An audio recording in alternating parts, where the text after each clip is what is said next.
இல்லை யாக பிரசாதமாகவா? இந்த சிறுவயதில் உன் ஆன்மா யமனை அடைய போகிறது. அப்ப கேட்கிறான், ஆன்மா என்றால்? அவன் கேட்கிறான், ஆன்மானா என்ன? அந்த பையனுக்கு ஆன்மானால என்னன்னு தெரியல, சின்ன பையன் தானே. ஆன்மா என்னன்னு தெரிஞ்சுக்கணும்னு சொன்னா அதை தெரிஞ்சுக்கிறதுக்கு நீ யமன்கிட்ட போகணும். இப்ப திரும்ப கேட்கிறான், யமன்னா யார்? உனக்கு விட தெரியணும்னா நீ செத்து பார்த்தா தான் தெரியும். சாவதுன்னா என்ன அப்படின்னு கேட்குறான்.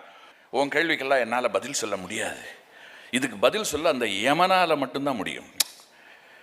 நீ உங்கள் அப்பாட்ட போய் நில்லு, உங்கள் அப்பா உன்னை தூக்கி போட்டுருவார். அப்போ நீ நேராக யமன் ஓ முன்னால் தானாக வந்து நிற்பான். நேராக அப்பாட்ட போனான், அப்பாப்பா அப்படின்னா அவர் என்னை தயவு செய்து கிட்ட வராதே, என்ன ஆசை உள்ளவன், ரொம்ப பிரியமானவன், அவனை தூக்கி போட வேண்டி வந்துடும். அதனால தவிர்க்க பார்க்குறான். அம்மா காரி பிடிச்சி இழுத்து அவனை கொண்டு போறா. டேய் போகாதே அப்படின்றான். ஒரு கட்டத்துக்கு மேலே 1 முறை 2 முறை 3 முறை என்று கேட்க தூக்கி போட்டாச்சு.